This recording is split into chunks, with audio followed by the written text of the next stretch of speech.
NDA UGC net, जिस तरीके से इसके नाम से इंडिया में एक ऐसा एग्जाम होता है जिस एग्जाम को क्वालिफाई करके कोई भी स्टूडेंट यूनिवर्सिटी या कॉलेज लेक्चर के लिए क्वालिफाई कर सकता है, लेकिन इतना आसान भी नहीं है।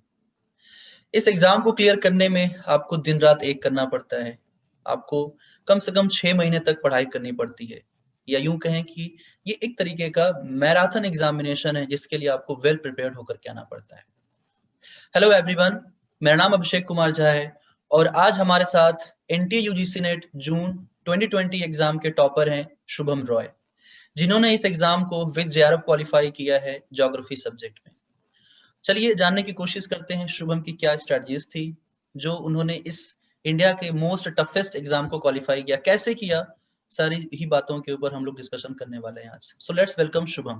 Hello Shubham, congratulations on your grand success. सबसे पहले आपको कैसा लग रहा है आपको इस एग्जाम को क्वालिफाई करने के बाद? How you are feeling right now?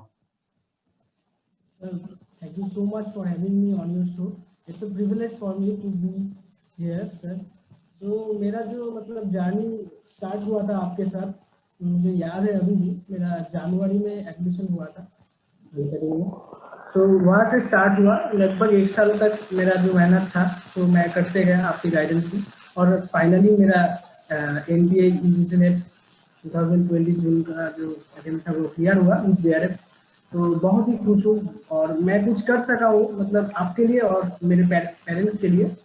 ये बहुत अच्छी बात है मेरे लिए, इसका अचीवमेंट। Okay okay okay. तो शुभम, इस एग्जाम को लेकर के आपने शुरुआत से ही अपना एक फिक्स टारगेट रखा था कि इसी एग्जाम को प्रिपेयर करना है, यूजीसी नेट ही क्वालिफाई करना है, या इसके पहले भी आपके कुछ गोल्स थे? सर मेरे जब मतलब 10th हुआ, 10th होने के बाद मेरा आर्ट्स स्ट्रीम में मैं मतलब गया। मेरा इसका पीछे जो मतलब रीजन था वो ये था कि मतलब मेरा जो मतलब जो होता है ना मतलब जो पढ़ने का जो मतलब ज्यादा पढ़ने में मतलब मुझे अच्छा लगता था, तो उसमें और ज्यादा मतलब और कुछ इंटरेस्ट भी था। हिस्ट्री और जियोग्राफी ये सब बहुत अच्छा लगता था। तो जैसे जैसे मैं गया तो हायर सेकेंडरी में जब मतलब मैं पढ़ाई शुरू किया तो ज्योग्राफी तो लिया ही था। तो ज्योग्राफी लेने के बाद उसको जैसे जैसे पढ़ते गया इंटरेस्ट आने लगा। मतलब क्लास 12 11 12 में हमें मैथ्स भी करना होता है, प्रोपोर्शंस भी करना होता है, तो उससे एक मतलब नॉलेज होता गया। और मेरे जो टीचर्स थे उन्होंने भी बहुत अच्छा सपोर्ट किया कि तुम इसको लेके मतलब आगे बढ़ सकते हो। तो उसके बाद मैं जब मतलब धीरे धीरे मेरा क्वालिटी मतलब 12th हो गया तो एक अच्छा मार्क्स मिल गया। तो हमारे मतलब नॉर्थ बंगाल में जो टॉप कॉलेज है हमारा सिलीगुड़ी कॉलेज है, तो वहाँ पे मुझे एडमिशन मिला। तो ज्योग्राफी उस डिपार्टमेंट बहुत ही ओल्ड डिपार्टमेंट है ज्योग्राफी, तो वहाँ से मतलब मेरा जो स्टार्ट हुआ। तो मतलब ऑनर्स के थ्रू से जब एक स्टूडेंट जाता है तो उसके माइंड में कुछ किया रहता है कि हाँ मुझे मेरा जो करियर है तो मुझे वो टीचिंग में ही बनाना है एट एनी लेवल। ये भी हो सकता है कि मतलब सेंट्रल का भी हो सकता है, कुछ स्कूल हो या फिर कुछ कॉलेज हो या फिर यूनिवर्सिटी क्यों ना हो। तो एक मेरे अंदर में ऐसे चीज भी था और मुझे एक्सप्रेस करना बहुत अच्छा लगता है सर। मुझे बातों को रखना, मुझे किसी को समझाना कुछ चीज, उसमें बहुत आनंद आता है। तो उससे मुझे कुछ लग गया था कि मुझे ये करियर ही चूज करना चाहिए। इसलिए मैंने मास्टर्स की तरफ परस्यू किया और मैंने मास्टर्स कंप्लीट किया। मेरा नॉर्थ बंगाल यूनिवर्सिटी से मास्टर्स हुआ है। वहाँ से मतलब सर मैं धीरे धीरे आपको सब बताऊंगा कैसे मतलब एनटीए बिल्कुल का मतलब वो पता चला है। तो बिल्कुल। ऐसे ही जर्नी स्टार्ट हुआ। हम्म। तो मतलब पहली बार आपने कब सुना इस एग्जाम के बारे में? मतलब पहली बार जाना कि ऐसा भी कोई एग्जाम होता है क्या जो फेलोशिप वगैरह देती है स्टूडेंट्स को? तो सर मतलब जब मैंने एडमिशन लिया था 2017 में मास्टर्स में, तो वहाँ पे जाने के बाद जो सीनियर्स थे तो वो हर वक्त यही बात करते रहते थे कि नेट का ये सिलेबस है, इतना हो गया है, ये चेंजेस आ रहे हैं। जब मैंने स्टार्ट किया था सर मतलब तब सीबीएसई ऑर्गेनाइज करती थी इस एग्जाम हाँ को। हाँ। और वहाँ पे मतलब कुछ अलग ही पैटर्न था सर। 3 मतलब पेपर था। पेपर 1 एक सिंगल पेपर था और पेपर 2 के लिए 2 पेपर थे। तो वहीं से मतलब स्टार्ट हुआ। तो मुझे लगा कि मैंने तो कुछ एग्जाम नहीं दिया वो नेशनल लेवल का। हम्म, तो मैं मतलब पूछता था मतलब सर से पूछता था, सीनियर से पूछता था और फ्रेंड से भी पूछता था कि मतलब क्या है ये नेट का एग्जाम क्या है। तो एक दिन मतलब मुझे पता चला सीनियर से कि ये नेशनल एलिजिबिलिटी टेस्ट होता है। तो इसको अगर तुम क्लियर कर लो तो तुम्हें रिसर्च के लिए फेलोशिप मिलता है, और फेलोशिप का अमाउंट भी हैंडसम है। तो मुझे लगा कि सर ठीक है, मतलब ये एक गोल्डन अपॉर्चुनिटी हो सकता है, मतलब अगर मेरा इंटरेस्ट है रिसर्च में और अगर मुझे करना है स्टडी तो मुझे फेलोशिप तो लेनी है। तो सर जब मेरा मास्टर्स में था तो पहली मतलब साल से मेरा कुछ क्लियर था कि मुझे मास्टर्स में अच्छा मार्क्स लाना, मुझे बहुत ही अच्छा रिजल्ट करना है। और मेरे जो प्रोफेसर भी थे, मैम थे, सर थे, वो लोग ने भी लेक्चर में क्लियर कर दिया था कि your masters marks will be really valuable wherever you go in your life. तो आपसे मतलब आपके क्लासेस जब मैंने ज्वाइन किया तो मैं वहां से भी आपने भी सेम बात बोला कि आप लोग मास्टर्स में ज्यादा फोकस करो क्योंकि मास्टर्स का मार्क्स बहुत इंपॉर्टेंट है। तो सर जब मेरा मतलब धीरे धीरे स्टडी बढ़ता गया तो मैं ज्यादा फोकस मेरा तो मास्टर्स में ही था, सिलेबस में ही था। और अभी तो चेंज ही हो गया है, सीसी हो गया, कॉम्प्रिहेंसिव मतलब कॉन्टिन्यूअस इवैल्यूएशन की तरफ हम चल रहे हैं। तो मतलब टाइम भी नहीं मिल पाता, इतना मतलब प्रेशर भी होता है। तो उसके साथ साथ मैंने क्या किया, एक गाइड बुक खरीद लिया था। ठीक है सर, तो मतलब मार्केट में जो अवेलेबल है, एक पेपर वन के लिए गाइड बुक ले लिया सर, और मतलब सिलेबस को मैंने डाउनलोड कर दिया था। और पेपर टू मतलब वैसे कुछ पढ़ाई नहीं किया, मतलब अलग से कुछ गाइड बुक लिया या फिर बुक परचेज किया। मेरा मेरा एक मानना है कि मतलब ज्योग्राफी का जो मतलब अगर हम मेरा ध्यान मतलब सब कुछ ज्योग्राफी है तो उसके जो बुक्स है हमें हमारे पास स्टैंडर्ड बुक्स रहने चाहिए। तो मैंने शुरू से ही मतलब बुक्स परचेज में ज्यादा मेरा इंटरेस्ट है, बुक्स रखना अच्छा नहीं लगता है। तो मैंने मास्टर्स में बहुत सारे बुक्स परचेज किया, तो उससे ही मतलब मैं स्टडी करता था। और क्लास में जो सर मैम ने पढ़ाते थे तो उसमें जो मिलता था वो भी मैं देखता रहता। और पेपर वन के लिए वो तो मतलब एक गाइड बुक से ही मैं किया। तो ऐसे ऐसे चलता गया। तो मैंने ये भी ठीक कर लिया था कि मुझे हर बार देना है। वैसे मतलब कभी कभी ऐसा होता है सर कि स्टूडेंट ईगो पे ले लेता है, मतलब ठीक है मैं 6 अटेम्प्ट दूंगा, मैं 7 अटेम्प्ट दूंगा, तो मतलब लोग क्या बोलेंगे। लेकिन हमें ये भी ध्यान में रखना चाहिए कि इस एग्जाम आईएएस की तरह मतलब अटेम्प्ट को काउंट नहीं किया जाता। नहीं, हमारे पास एन नंबर ऑफ अटेम्प्ट है, तो क्यों नहीं हम इसको फायदा लें। तो पहले के सेमेस्टर से मेरा प्रिपेयर हुआ है या नहीं दैट्स डजंट मैटर, मैंने शुरू कर दिया अटेम्प्ट। तो पहले बार जब दिया वो रिटन एग्जाम, तभी तो मतलब सीबीटी नहीं था, कंप्यूटर बेस्ड तो नहीं था, तो मैंने ऐसे ही दिया। तो उसमें कुछ ज्यादा अच्छा नहीं हुआ। फिर मैंने सेकेंड सेम में दिया, तो उसमें भी मतलब होते होते रह गया। फिर थर्ड सेम में मैंने नेट क्लियर हो। तो सर अभी जब नेट क्लियर हो गया तो मेरे माइंड में ऐसा था कि मतलब मैं अगर नेट क्लियर कर सकता हूँ तो जेआरएफ भी कर सकता हूँ। लेकिन थर्ड सेमेस्टर में मैंने यूजीसी का कुछ एक काम भी किया था, मतलब सर जो सैप होता है, इंडक्शन प्रोग्राम होता है यूजीसी का, तो वो भी मेरे मतलब मेरा एक अपॉर्चुनिटी था करने के लिए। तो मैं उससे मतलब जो फील्ड सर्वे था उसके लिए मैं पूरा मतलब नेट का बारे में उतना प्रिपेयर नहीं कर पाया। तो मैं उस फील्ड सर्वे में मतलब बिजी हो गया था। तो मैंने थर्ड सेम का नेट क्वालिफाई करने के बाद नहीं अटेंड किया। फिर मेरा मास्टर्स का फाइनल सेमेस्टर आया और थ्रू आउट मेरे मास्टर्स में चार ही सेमेस्टर में मेरा बहुत अच्छा परफॉर्मेंस, उसके बदौलत मैं फर्स्ट हुआ। और मुझे मतलब गोल्ड मेडल मिलना है, अभी टाइम है थोड़ा सा। तो मेरा जो मतलब प्रैक्टिस था, मेरा मेहनत था, वो रंग लाया। तो अच्छा रिजल्ट हो गया। तो उसके बाद अब मास्टर्स तो हो गया सर 2019 में। अभी तो मेरा एक ही टारगेट था, मुझे तो जेआरएफ करना है क्योंकि मुझे अच्छा बैकग्राउंड मिल गया है, मैंने फर्स्ट क्लास पास निकाल लिया है। तो मुझे अभी तो मतलब आगे लेके जाना है। तो मैं सर आपका मतलब अनअकैडमी मेरे पास था, मैंने डाउनलोड किया। तो एक 7 डेज का ट्रायल मिलता है सर अनअकैडमी। जी सर 7 डेज का ट्रायल है। तो मैंने सर ऐसे इंस्टॉल किया, तो मैंने ज्योग्राफी सर्च किया तो आपका नाम पहले आ गया। तो सर आपका नाम पे जब क्लिक किया, मैंने प्रोफाइल में एंटर किया तो देखा बहुत सारा स्ट्रक्चर्ड कोर्सेज। तो मैंने वो स्ट्रक्चर्स कोर्सेज में देखा और मैंने पीडीएफ को भी ओपन किया तो देखा सर बहुत सिस्टमेटिकली किया हुआ है। तभी मुझे मतलब एक था कि मुझे तो ज्वाइन करना है। उसके बाद सर मैंने आपके फ्री क्लासेस में रिसेंटली जब मैंने सब्सक्रिप्शन लिया जनवरी में, उसके मैंने फ्री क्लासेस आपके देखे तो मुझे बहुत अच्छा लगा। तो मैंने मेरे पापा को बोला, पापा मुझे ज्वाइन करना है अनअकैडमी और मुझे पढ़ाई करना है। तभी तो हालांकि पैंडेमिक का ये सीन होगा वो भी तो सर पता नहीं था, इतना बड़ा हो जाएगा पता नहीं था सर। हाँ सर। तो तभी मतलब मैंने जनवरी में पापा से बात किया तो पापा ने बोला कि आपको अगर हेल्पफुल होगा तो आप खेलिए। तो मैंने सर तुरंत आपको, मुझे अभी भी याद है कुछ 1 बजे थे रात के, तो मैंने आपको मैसेज किया कि सर मुझे अनअकैडमी ज्वाइन करना है, तो सर कब से क्लासेस शुरू हो रहे हैं। तो सर आपने बोला एक ही क्लास हुआ है आप आ जाइए।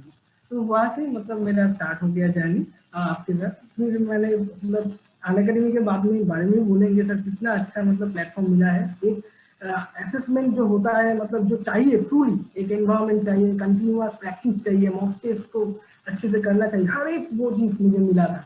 तो मेरा जो एग्जाम को रीडिंग करने का, इंटरप्रेट करने का जो तरीका था कंप्लीट चेंज हो गया, और ऐसे ऐसे मेरा हो गया। अच्छा, मेरी आदत है एक, आपने कहा ना कि मैंने आपको रात को 1 बजे रिप्लाई किया, मेरी एक आदत है आफ्टर क्लासेस मैं अक्सर उस टाइम पे मैं 11 बजे फ्री होता था क्लासेस लेकर के प्लस कोर्सेज के। आज भी मेरी आदत है कि क्लासेस जब लेकर के मैं फ्री होता हूँ तो सारे व्हाट्सएप मैसेजेस चेक करता हूँ रात में, जितना कर पाता हूँ उतना रिप्लाई कर देता हूँ सबको, जिसको नहीं कर पाता हूँ नेक्स्ट डे करता हूँ। तो शायद उस दिन आपका लकी डे था कि मैंने रिप्लाई कर दिया, वरना कई लोग के मैसेज अभी भी पड़े हुए रिप्लाई नहीं कर पाता हूँ टाइम की जी जी कमी के जी। कारण। ओके, इंटरेस्टिंग था आपका ये स्टोरी शुभम, काफी अच्छा लगा। तो पूरे सिलेबस को आपने किस तरीके से तैयार किया? सबसे इम्पोर्टेंट पॉइंट हमारे जो डिस्कशन का है वो यही है, स्टूडेंट्स भी जानना चाहेंगे कि how you prepare paper 1 and how you prepare paper 2, क्योंकि ये दोनों ही सिलेबस को अगर हम देखें तो बहुत वास्ट है, specially having the very dynamic nature of paper 1। Unit 1 से यूनिट 10 तक पूरा एकदम अलग ही कॉन्सेप्ट, मैथमेटिक्स है, रीजनिंग है, आपको रिसर्च मिल रहा है, एप्टीट्यूड वाले क्वेश्चंस मिल रहे हैं, मतलब कैसे प्रिपेयर किया इनको आपने? जी सर, मतलब ऐसा था कि जब मैंने ज्वाइन किया आपके क्लासेस, तो वहां से मेरा एक कुछ चीज जो बेसिक मतलब होना चाहिए। पहले आपने जो मुझे बोला था कि सिलेबस डाउनलोड कर लीजिए, तो मैंने फिर से सिलेबस को डाउनलोड कर लिया। कोई भी एग्जाम को क्रैक करने के लिए दो चीज बहुत इंपॉर्टेंट, एक तो है उसका सिलेबस, यस। और दूसरा है उसका पीवाईक्यू। ये दो चीज के अगर कोई भी एग्जाम क्रैक नहीं हो सकता, मुझे ऐसा लगता है। तो मैंने सर पीवाईक्यूज को मतलब आपके बोलने से मतलब प्रिंट आउट करा लिया, कंप्लीट जो हो गया था। तो उसके बाद मैंने पीवाईक्यूज को गो थ्रू किया, तो उससे मैं आइडिया लग गया कि कैसे एग्जाम में क्वेश्चन आ रहे हैं। तो उसके बाद आपके जो मतलब ये एग्जाम को मतलब ऐसा है कि मतलब ऊपर ऊपर से नहीं होता, मतलब डीप स्टडी चाहिए। तो पहले सिलेबस को पकड़ के हमें मतलब मैंने जो किया, सिलेबस को पकड़ के हर एक चीज जो जो मुझे आता था वो मतलब डिफरेंशिएट किया, और क्या क्या मुझे नहीं आता था वो डिफरेंशिएट। तो उसमें से मुझे जो जो मतलब आता था, तो उसको तो अलग से मतलब वैसे प्रिपेयर करने का जरूरत नहीं है। जो जो मेन फोकस में, जैसे सर जियोग्राफिकल टेक्निक, उसमें sir remote sensing, GIS, complete mathematics, statistics है। हालांकि मतलब पोस्ट ग्रेजुएशन में करके आए हैं, फिर से मैंने उससे अच्छे से ध्यान दिया, क्योंकि बहुत सारे स्टूडेंट का मार्क्स वहां से जाता है। दूसरा तो है सर मॉडल्स एंड थ्योरी।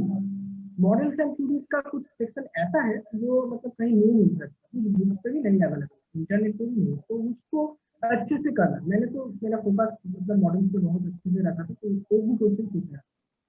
तो ऐसे मैंने जियोग्राफी को धीरे धीरे आपके मतलब क्लासेस के मतलब कवर किया। और साथ में मैं क्या करता था सर, प्रैक्टिस करता था डेली एमसीक्यू। तो पीवाईक्यूज को भी मैंने नहीं छोड़ा, पीवाईक्यूज को भी जितना हो सकता है। सर आपने बोला था कि 50 एमसीक्यू करके करो, रोज पेपर 1 का भी करो, पेपर 2 का भी करो। तो मैं कोशिश करता था कि मुझे हो जाए, मेरा 50 एमसीक्यू भी ना हो तो 25 एमसीक्यू एटलीस्ट मुझे करना। तो मैं ऐसे ऐसे करता गया, और मुझे ऐसा था कि मतलब मैं ढूंढता था, डिफरेंट डिफरेंट बुक्स में ढूंढता था कहाँ कहाँ एमसीक्यू मिल सकता है, तो वो बुक से मैं एमसीक्यू करता, प्रैक्टिस करता था। और कुछ कुछ ऐसा भी रहता है एमसीक्यू के लिए मैं मतलब अच्छे से बुक्स ले लेता था, जहाँ से एमसीक्यू प्रैक्टिस करता। मुझे एक ऐसा चीज लगता है कि इस एग्जाम को क्रैक करने के लिए सर प्रैक्टिस बहुत जरूरी है। Without practice we can't make it. मुझे सर अभी भी याद है, थ्रू आउट लॉकडाउन सर हमारा मार्च से हुआ था, आपने इतना रिगोरस प्रैक्टिस कराया था सर। मतलब पेपर 1 का तो ऐसा हो गया था पीवाईक्यूज मतलब आने से मतलब हो जाता था, इतना अच्छा मतलब प्रैक्टिस हो गया, मतलब प्रैक्टिस से ही हो पाता है। आपने एकदम लगातार क्लासेस लिया था सर, मुझे अभी भी याद है, और मैं एक भी क्लास मतलब मिस नहीं था। और मतलब पेपर 2 का भी हमारा ऐसा ही था, हम लोग डाउट क्लियरिंग सेशन में बहुत सारे एमसीक्यू प्रैक्टिस करते थे। तो इससे ऐसे क्या हुआ सर, कॉन्सेप्ट बिल्ड होते गए। मतलब स्टूडेंट के साथ जो प्रॉब्लम होता है सर, वो थ्योरी तो पढ़ लेते हैं लेकिन प्रैक्टिस नहीं हो पाता। अगर ये पैरेलल नहीं चलेंगे तो नहीं हो पाएगा सर। और सर पेपर 1 के लिए मैं बोलूँगा, स्पेशल यूजीसी नेट को अगर क्रैक करना है सर, तो पेपर 1 को निगलेक्ट नहीं करना। अगर कोई पेपर 1 को निगलेक्ट करेंगे तो मैं बोल सकता हूँ मतलब उसका नहीं होगा। पहले हो सकता था, क्योंकि पहले सर जो था ऐसा था कि मतलब जो कट ऑफ इतना हाई नहीं जाता था, नहीं। अभी कट ऑफ बहुत ही हाई जा रहा है। हम्म। तो उसके एटलीस्ट सर आपने बोला था 70% मार्क्स एटलीस्ट नेसेसरी है, तो 35 आउट ऑफ 50 तो मुझे चाहिए ही चाहिए, उसके ऊपर अगर हो सकता है बहुत अच्छा। तो हमें क्या टारगेट करना है, तो हमें पेपर वन एक ऐसा डायनामिक सेक्शन है, हमें देखना है, मतलब ऐसा नहीं है हम सब आता है मतलब सब होगा, ऐसा है कि हमें पेपर वन को भी देखना है, पेपर टू को भी देखना है। तो फर्स्ट ऑफ ऑल स्टूडेंट को क्या करना चाहिए, उसको देखना चाहिए कौन कौन से सेक्शन में मैं स्ट्रॉन्ग हूँ और कौन कौन से सेक्शन में मेरा थोड़ा सा मेहनत करने का जरूरत है। तो पेपर वन में ऐसे डिफरेंशिएट करने के बाद हमें उसमें ज्यादा फोकस करना है, जिसमें हम लोग थोड़ा सा वीक है उसमें ज्यादा फोकस करें और कंटिन्यूअस प्रैक्टिस करें। और सर ऐसे अगर हम लोग कर सकते हैं तो मुझे लगता है मतलब इजीली हम क्रैक कर सकते हैं। स्पेशली सर एक चीज है इंडियन लॉजिक है, तो सर फिर वहां से मतलब बहुत ही अतरंगी क्वेश्चन आते हैं। एक तो है सर कभी कभी स्टूडेंट्स को ऐसा लगता है कि बीआई नहीं हो पाएगा, लेकिन बीआई तो सर बेसिक ही आता है सर, उसके लिए एवरेज परसेंटेज रेशियो का बेसिक नॉलेज होना चाहिए, प्रैक्टिस होना चाहिए, हो जाएगा। बिल्कुल बिल्कुल। और सर जो नंबर सीरीज से क्वेश्चन आते हैं बहुत ही इजी आता है, अल्फाबेट सीरीज से जो क्वेश्चन आता है वो भी मतलब प्रैक्टिस की डिमांड करती है। उसके बाद ब्लड रिलेशन से भी क्वेश्चन आता है, तो ये सब अगर हम मतलब एक दिन में नहीं हो, नहीं। बीआई और मैथमेटिक्स के लिए मैं यही सजेस्ट करूंगा कि डे वन से आप लोग टाइम निकल के प्रैक्टिस करना शुरू कर दीजिए। आप कोई भी स्टैंडर्ड बुक ले लीजिए, मार्केट में अवेलेबल है, तो वहां से करिए। और एक और बहुत इंपॉर्टेंट चीज है कि क्यूआई क्यूज में कैसे कैसे that is the mirror of the question teacher coming. तो एग्जैक्टली। हमें देखना है क्या क्या क्वेश्चन आ रहा है। अगर हम एसएससी के लेवल के क्वेश्चन कर रहे हैं तो ऐसे तो नहीं हो सकता, रेल नहीं। के लेवल के कर रहे हैं, हमें यूजीसी नेट के लेवल की करना है, तो उसके लिए हमें पहले क्यूआई को आइडेंटिफाई यस। करना है कि किस लेवल के क्वेश्चन आ रहे हैं, उसके बाद ही हम लोग मतलब प्रैक्टिस करते हैं। तो अगर पेपर टू में मतलब इतना रिगोरस प्रैक्टिस मतलब पढ़ाई डीप नॉलेज की जरूरत है, तो पेपर वन में मुझे लगता है प्रैक्टिस। पेपर वन में प्रैक्टिस होनी चाहिए। डेफिनेटली डीआई का एक बहुत बड़ा प्रॉब्लम होता है स्टूडेंट में, एक ये भी है, एक डर है, एक फोबिया मैं कह सकता हूँ, डीआई फोबिया है, उसको देखते ही डरने लग जाते हैं। ऐसा कुछ है नहीं, अगर आपका फंडामेंटल मैथमेटिक्स जिसे हम बोडोमास भी कहते हैं, अगर वो अच्छे से क्लियर है और कुछ फंडामेंटल मैथमेटिक्स के कॉन्सेप्ट्स वगैरह हैं, जैसे परसेंटेज हो गया, रेशियो हो गया, अगर आप ये निकाल सकते हो, ज्यादातर क्वेश्चन डीआई में ऐसे ही आते हैं। प्रैक्टिस से ही होगा, ये सिर्फ और सिर्फ प्रैक्टिस से होगा। अब आप ये सोचो कि इसको महीने भर में हम समझ जाएंगे, एक हफ्ते में हम इसमें बहुत एफिशिएंट हो जाएंगे, तो ये बड़ा मुश्किल चीज है। अच्छी स्ट्रेटजी बताई आपने शुभम। तो आपने अगर हम स्टडी मटेरियल की बात करें, बुक सोर्सेज की बात करें, तो ज्योग्राफी के लिए आपने कौन कौन से बुक या स्टडी मटेरियल्स आपने यूज किए? पेपर वन के लिए आपने बताया कि गाइड बुक वगैरह आपने यूज किया था, तो ज्योग्राफी के लिए आपने स्पेशली कौन कौन से बुक्स, स्टडी मटेरियल्स यूज किए? सर ज्योग्राफी के लिए ऐसा मतलब मार्केट में जो स्टैंडर्ड बुक है सभी सिंह का है, और जो भी अच्छे बुक है मतलब बेसिक वो रख लेनी चाहिए मुझे लगता है। और सर मतलब पीवाईक्यूज को थोड़ा सा अच्छे से करना चाहिए। पीवाईक्यूज भी मटेरियल्स में आता है, मतलब स्टडी मटेरियल्स की हम लोग अगर बात करें तो पीवाईक्यूज भी आएंगे, तो पीवाईक्यूज को अच्छे से करना है। और पीवाईक्यूज को करते हुए मतलब पीवाईक्यूज को एनालाइज करना है। मैं ऐसा ही करूँगा, मतलब मटेरियल्स कभी तो सर ऐसा होता है किसी के पास बहुत सारे सर मटेरियल होता है फिर बहुत भी ज्यादा। उसका क्रैक नहीं, हम्म। फिर भी उसका मतलब उसके बार्डन में ही वो बन जाता है, तो वो उससे क्रैक नहीं हो पाता।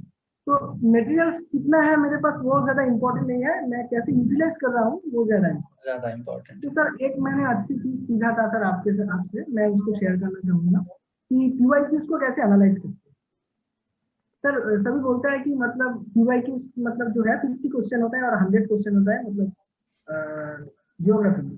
तो हाँ। मेरा थोड़ा सा अलग इसमें है, मैं सोचता हूँ एक क्वेश्चन अपने में ही एक 5 क्वेश्चन, एग्जैक्टली। एक क्वेश्चन अपने ही 5 क्वेश्चन है, कैसे सर?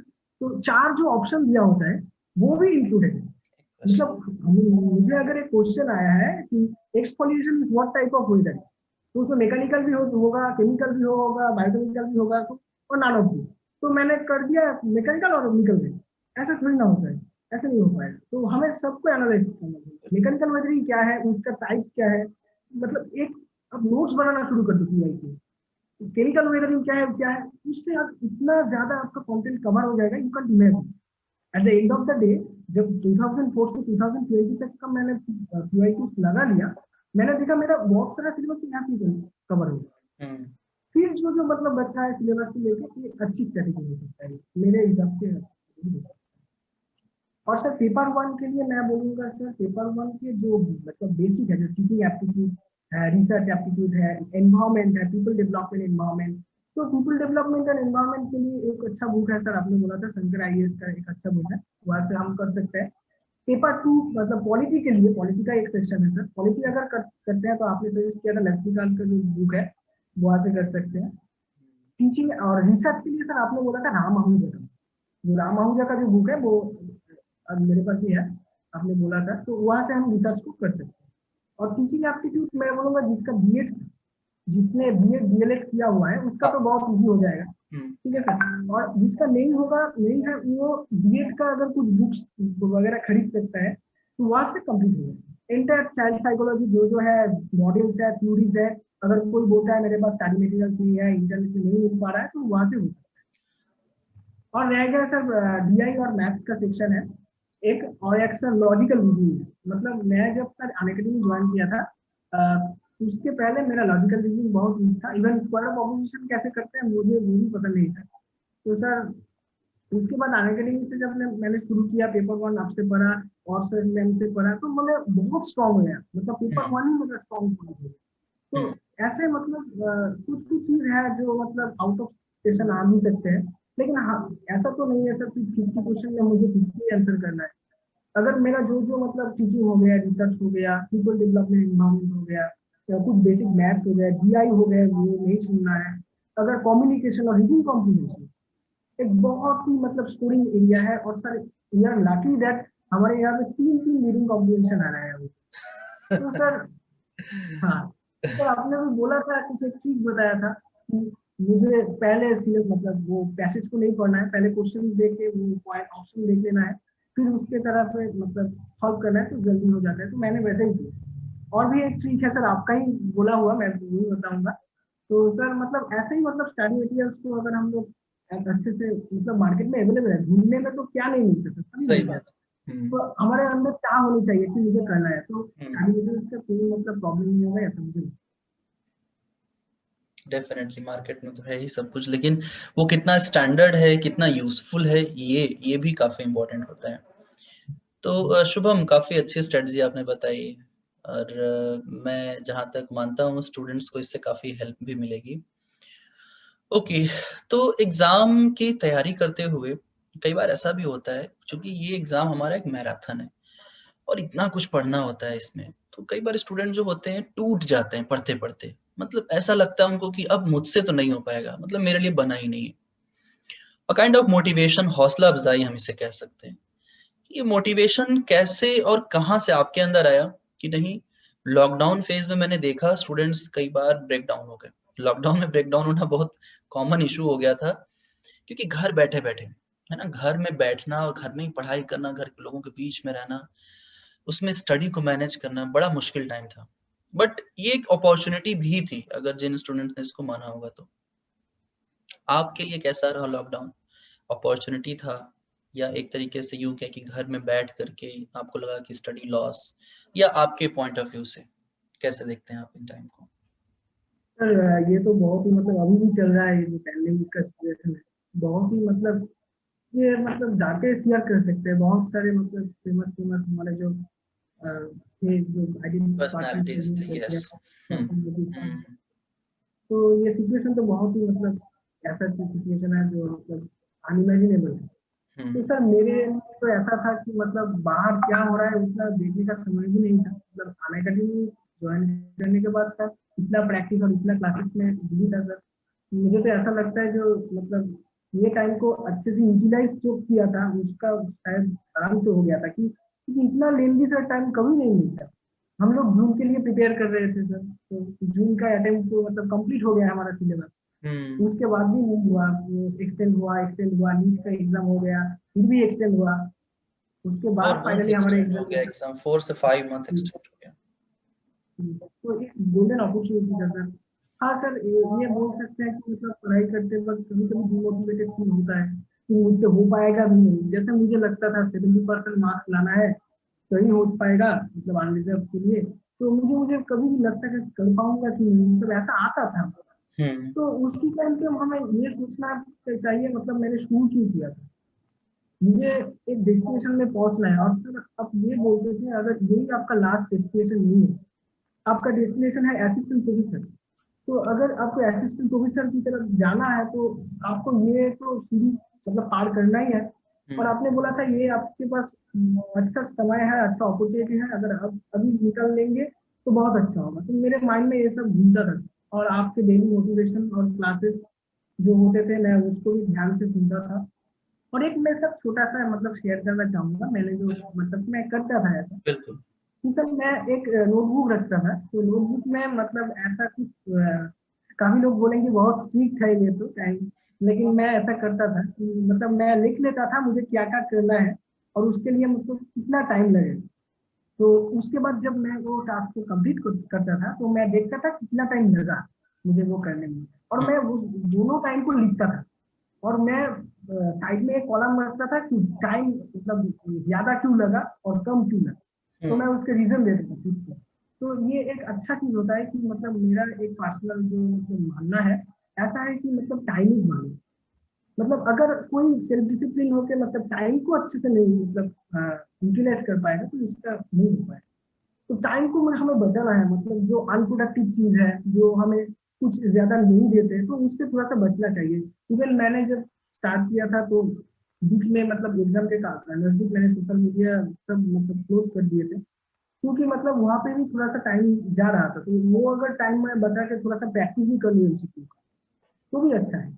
और मुझे ऐसा लगता है कि मतलब अगर आपको कुछ मतलब इतना कुछ पढ़ने को है एनडीएमसी में, मतलब पेपर वन पढ़ सकते हैं, पेपर टू पढ़ सकते हैं, पेपर वन का कुछ तो कर सकते हैं। कभी ऐसा हो सकता है कि मुझे ये पढ़ना अच्छा नहीं लगता, अभी मुझे पेपर वन पढ़ना है तो आप जियोग्राफी का कुछ एक चैप्टर पढ़ लीजिए। अगर जियोग्राफी का मतलब थ्योरी नहीं पढ़ना है तो आप थोड़ा सा मैथ पढ़ लीजिए, एटलास उठा लीजिए, एटलास उठा के थोड़ा सा कुछ फिजिकल आप देख लीजिए, तो ऐसे मतलब टाइम अच्छे से कट जाए।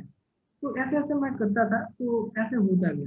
अब ऐसे होता एफिशिएंसी एफिशिएंसी आती है, जैसा जो आपने स्ट्रेटजी बताया कि नोटबुक में क्यों टाइम ज्यादा लगा, क्यों कम टाइम लगा, ये आपके टाइम मैनेजमेंट को दिखाता है कि आपने जो एक प्रैक्टिस में खुद को डाला, और यही एक रिफ्लेक्शन आपको एग्जामिनेशन हॉल में जाकर के देखने को मिलता है। एफिशिएंसी हमें ऐसे ही इंक्रीज करनी होती है। वेरी गुड, बहुत अच्छा अप्रोच था आपका शुभम। तो इतनी सारी बातें हो गई, कुछ ऑफ द बीट बातें भी कर लें apart from your preparation strategies of this examination. तो शुभम को क्या पसंद है? बंगाली गाने पसंद हैं कि बॉलीवुड के गाने पसंद हैं? है। गाने तो सर दोनों ही पसंद है मतलब, लेकिन जो रविंद्र संगीत होता है हमारा, रविन्द्रनाथ टैगोर जी का, वो मुझे बहुत मेरा दिल के करीब है, और मुझे मेलोडी बहुत पसंद है। मेलोडी बहुत पसंद है। तो पढ़ाई करते वक्त सुनते थे आप सॉन्ग्स? सर पढ़ाई करते वक्त जब मतलब प्रैक्टिस किया करता था, मतलब जो अगर मैथ्स कर रहा है तो मेरा एक है सर, कोई मैथ्स अगर कर रहा है तो साइड में थोड़ा सा मतलब लो नॉइज में मैं चला रहा था कभी कभी, और जब कभी कभी पढ़ने में मन नहीं लगता था तो भी मतलब एक थोड़ा सा मतलब जो मोटिवेशन है जो मतलब एनर्जी है उसको बरकरार रखने के लिए मैं थोड़ा थोड़ा सुनता था। ओके। शुभम, ऐसे एक स्टेट से आप बिलोंग करते हैं जहां एक पर्टिकुलर स्पोर्ट्स का बहुत क्रेज है, फुटबॉल। इंडिया का वन एंड ओनली स्टेट जहां फुटबॉल का क्रिकेट से भी ज्यादा क्रेज है। तो शुभम को कौन सा गेम ज्यादा पसंद है, क्रिकेट या फुटबॉल? सर ऐसे मतलब दोनों ही पसंद है, तो मतलब फुटबॉल देखने में ज्यादा अच्छा लगता है, मतलब घर बैठे एक डार्बी होता है ईस्ट बंगाल मोहन बागान का हमारा एक डार्बी है, और अगर ISL अगर हो रहा है तो उसमें मतलब चीयर अप करना अच्छा लगता है। क्रिकेट तो सर कभी भी टाइम मिले तो बैट में लेके निकल जाता है ऐसे। और क्रिकेट खेलने के लिए, आउटडोर गेम्स खेलने के लिए गुड एक कॉम्बिनेशन। यूनिवर्सिटी में भी ऐसा ही था, मतलब हमारा एक ग्रुप ही था, जब भी टाइम मिलता था खेलने के लिए। Okay, okay, okay. बढ़िया शुभम, बहुत बढ़िया। तो शुभम, हम जानना चाहेंगे आपसे कुछ ऐसी बातें जो आपके लाइफ में हमेशा आपको इंस्पायर करती हैं, हमेशा आपको मोटिवेट करती हैं लाइफ में आगे बढ़ने के लिए। सर पहले तो मतलब मेरे पापा का मतलब ब्लेसिंग है, मतलब पापा मुझे बहुत मोटिवेट करते हैं हर एक चीज में, मतलब थ्रू मेरा ये जो जानी रहा है मतलब एक तो होता ही है मतलब फैमिली का सपोर्ट बहुत जरूरी है, उसके मतलब बढ़कर भी बहुत मोटिवेट करते हैं, तो पापा मेरे लिए कंटिन्यूअस सोर्स ऑफ मोटिवेशन है। और मतलब जो मतलब मुझे एक शौक भी है, मतलब सेल्फ हेल्प बुक बहुत पढ़ता हूँ मैं, तो वो भी मतलब कभी भी कुछ मूड ऑफ हुआ तो मैं सेल्फ हेल्प बुक उठा लेता हूँ। तो पढ़ता रहता हूँ, तो अच्छा लगता है। ये कॉन्फिडेंस सोर्स ऑफ मोटिवेशन, मतलब ऐसा ही है सर। मतलब मोटिवेशन तो क्या है सर, मतलब अंदर से होना चाहिए। बाहर से कुछ भी हो जाए, अगर मैं एक वीडियो भी देखूँ, अगर अंदर से वो मतलब वो चाह नहीं है कि नहीं। ओके। अच्छा, कई बार ऐसा होता है शुभम कि जो हमें इंस्पायर भी करते हैं, जैसे वो कहते हैं ना, कई बार वरदान जो होते हैं, यानी जो आपको अच्छी चीजें मिली हुई होती हैं, कई बार उनका एक प्रेशर भी होता है। यानी जैसे जिससे आप इंस्पायर होते, लाइक फैमिली मेंबर्स, जैसे आपने कहा फादर, तो उनसे इंस्पायर होना, और क्या उस इंस्पिरेशन में कहीं कोई एक प्रेशर भी होता है कि उनका एक प्रेशर, एक साइकोलॉजिकल प्रेशर भी है कि हाँ ये काम करने जा रहा है, अगर नहीं हुआ तो पापा ये सोचेंगे, क्या सोचेंगे, ऐसी ऐसी फीलिंग्स आई कभी? ऑब्वियसली सर, एक तो प्रेशर तो होता है, मतलब जो एक्सपेक्टेशन होता है उसका एक प्रेशर तो जरूर होता है। मतलब जो मतलब फैमिली में है, जो एक्सटेंडेड फैमिली में है, हर बार मतलब फोन करते थे, पूछते थे क्या कर रहा है, क्या कर रहा है, क्या हो रहा है। तो बोलते थे कि मेरे कब प्रिपरेशन कर रहा है। तो मुझे अच्छा नहीं लगता ये सब फोन कर करके पूछते हैं कि क्या सच। हो रहा है, क्या हो रहा है। फिर हम्म। भी मतलब वो एक प्रेशर तो होता है। और मतलब मम्मी भी बोली थी कि अभी इस बार तो करना ही है तू, इस बार कोई इतना टाइम मिल गया है, अब इतना प्रिपरेशन कर रहे हो तो इस बार करना ही है। तो लकीली मैं मतलब हो गया मेरा। क्या तो रिएक्शन था शुभम? फादर का क्या रिएक्शन था? पहले पहले तो सर ऐसा था, मतलब वेबसाइट को ओपन कर लिया, तो ओपन करने के बाद कैप्चा दे रहा हो, मतलब आ नहीं रहा है ला रिजल्ट। नहीं रहे। तो बहुत, हाँ बहुत टेंशन हो रहा था। फिर मैंने मोबाइल से ट्राई किया। तो मोबाइल से जब ट्राई किया तो मतलब एक छोटा सा, मतलब मुझे पता है यहाँ पे रिजल्ट है। तो वहाँ पे मैंने देखा, जीआरएफ जैसे ही दिखा मैंने, तो मैं दौड़ के मम्मी के पास चली गई। मम्मी किचन में थे और मम्मी को गले लगा लिया, तो मतलब और उसके बाद ही आपको मतलब फोन किया मैंने। कॉल आया था आपका, तो हाँ बहुत बात हुई थी excited हमारी। था। डेफिनेटली बड़ा बड़ा ही मतलब एक ऐसा मोमेंट होता है ना, जो लाइफ में बहुत कम ही बार ऐसा होता है कि आप मतलब जो होता है ना, खुशी के आंसू। मेरे साथ भी ऐसा ही हुआ था। मतलब पहली बार अपना जब रिजल्ट देखा तो बिलीव नहीं हुआ कि मेरा ही है क्या, कहीं किसी और का हाँ तो नहीं है। रोल नंबर कहीं मिस तो नहीं हो गया कुछ। ऐसा होता है। ओके।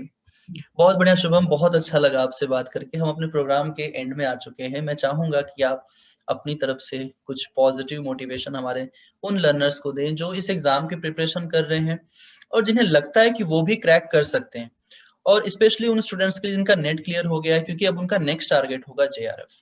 तो आप अपनी तरफ से हमारे ऐसे स्टूडेंट्स के लिए कुछ बातें बताइए। तो पहले तो मतलब जो स्ट्रैटेजी होना चाहिए वो आपके माइंड में क्लियर होना चाहिए। हर एक का स्ट्रैटेजी अलग होता है। तो आपके लिए क्या सूटेबल टाइमिंग है, टाइम टेबल आपके लिए क्या सूटेबल है, इसी तरह से आपको स्ट्रैटेजी बनाना है। पहली बात तो नंबर वन में ये है, सिलेबस गो थ्रू कीजिए, एंटायर सिलेबस को देखिए। नंबर टू ये है, पीवाई क्यूज को, हर एक पीवाई क्यूज को करना है, कुछ भी छोड़ना नहीं है। Number three, rigorous practice.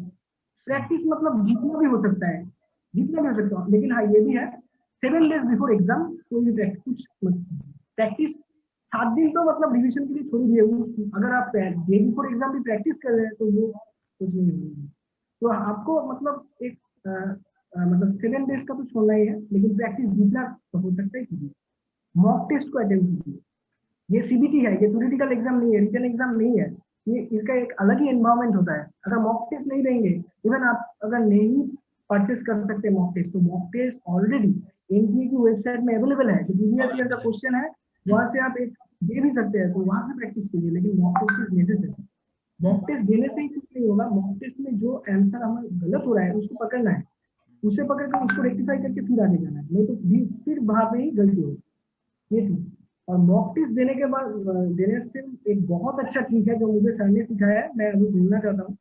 वो ठीक ऐसा है, डे बिफोर एग्जाम सर ने क्लास लिया था, सर ने वहां पे बोला था कि क्वेश्चन ऐसा होता है, दो क्वेश्चन इजी होंगे, तीन मतलब थर्ड जो क्वेश्चन होगा वो डिफिकल्ट होगा, फिर एक इजी आएगा, फिर एक डिफिकल्ट। तो एग्जाम में ऐसे ही देते हैं। तो अगर आपको लेयर में एग्जाम को देना है, पहले में आपको टारगेट करना है 30 to 40 क्वेश्चन, बहुत इजी जो मैं आसानी से कर पाऊंगी, वो आपने एकदम में फिनिश कर लिया, कॉन्फिडेंस आ गया। Out of 100% 40% over.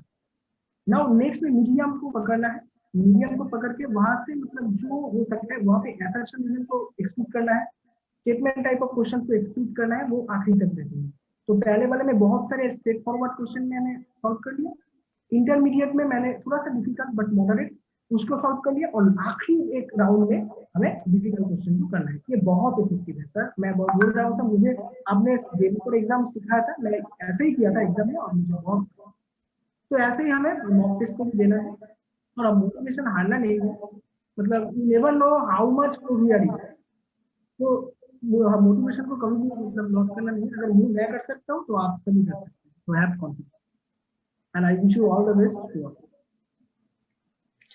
तो शुभम ने आप सभी लोगों को बहुत सारी अच्छी बातें बताई, अपनी वो स्ट्रेटजी शेयर की जिसने शुभम को इस एग्जाम में टॉपर बनाया, जेआरएफ को क्लियर कराया।